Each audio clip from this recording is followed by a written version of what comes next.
everyone, and welcome back to my channel. My name is Joelle Simone Anthony. I'm also known as the Grave Woman, and I am here today to answer more of your funeral service questions received from day 5 of the 12 days of birthday giveaway. So without further ado, let's go on ahead and jump right in because I want to try to get as many as I can in today. So the first question is, what is your favorite book related to the funeral service death care industry? So my favorite book right now is actually this Deepak Chopra book. I don't know if you can see it, but it's called Life After Death, The Burden of Proof. And the reason this is my favorite book is because it gives more of a spiritual and metaphysical response to death and dying. Another book that actually, you know what? I kind of told a lie.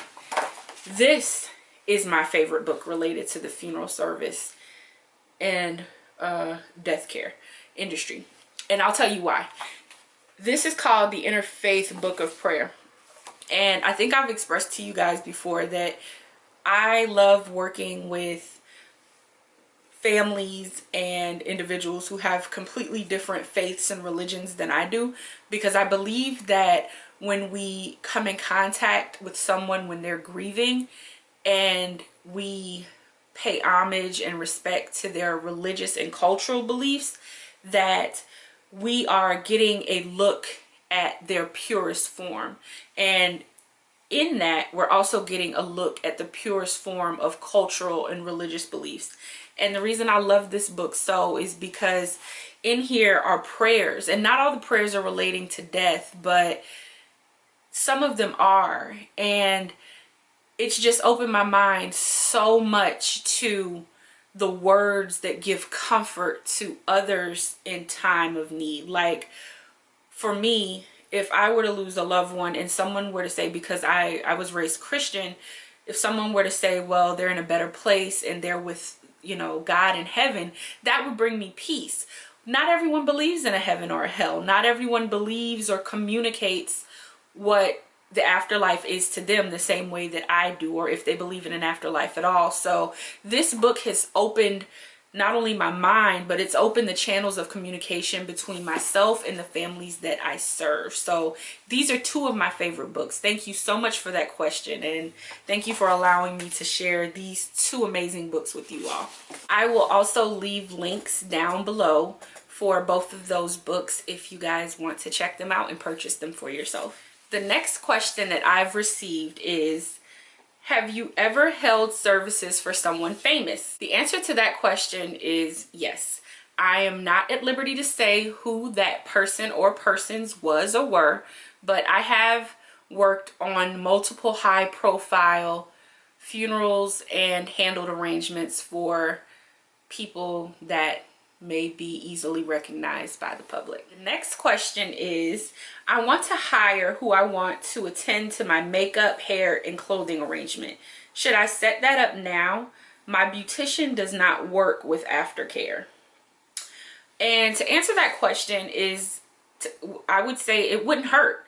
It wouldn't hurt to talk to the person, especially if you, I don't know if you're terminally ill or if you're, if you know you're gonna die soon. And I don't want to sound insensitive when I say that, but I would definitely, even if you can't book the person that you want to do your hair because they don't work with the deceased, I would definitely look into letting family members, friends, and even the funeral home know what style you want.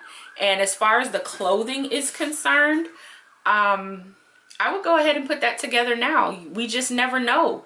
So you can make your clothing selections now and maybe put them in a nice suitcase or a nice clothing bag and hang them in your closet with a note and let your family know that, hey, I know you guys don't, if they want to talk about it, let them talk about it. But if they don't, say something like, I know you don't want to talk about this right now, but I've selected what I want to be buried in, and it's in my closet in this bag.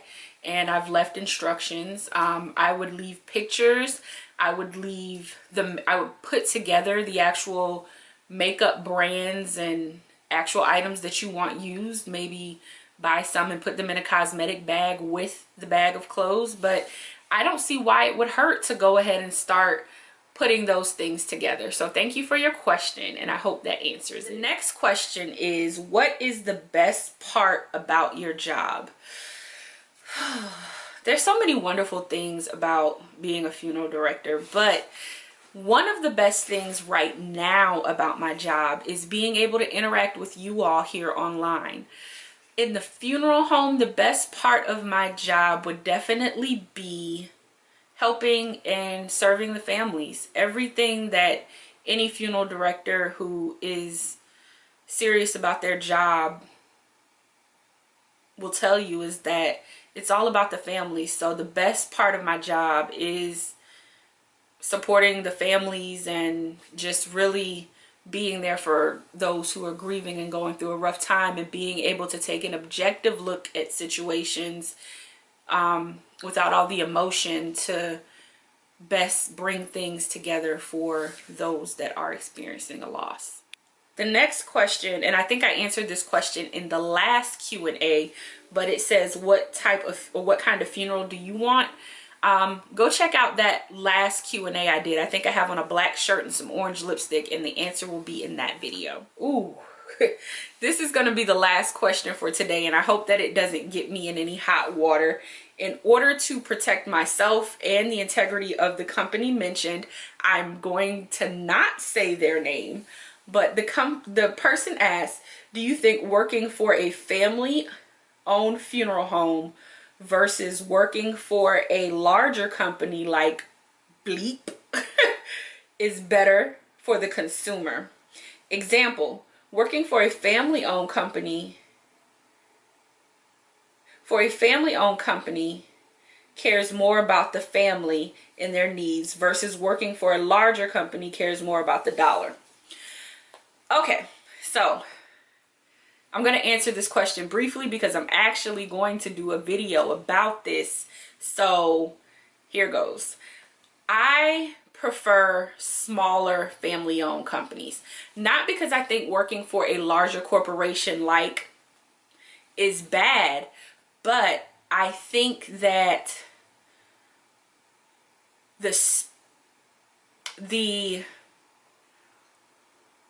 I think that people that work for large corporations are some of the best funeral directors that you'll ever meet. I really do. Working for a corporation has its benefits, such as schedules, which give you more autonomy, which equals more time doing what you want with your family and friends and having a personal life. But on the flip side of that, working for a privately owned funeral home, such as a mom and pop's funeral home or family funeral home, is a lot less stressful because you're not under so much pressure to generate sales. And I'm just going to leave it just like that.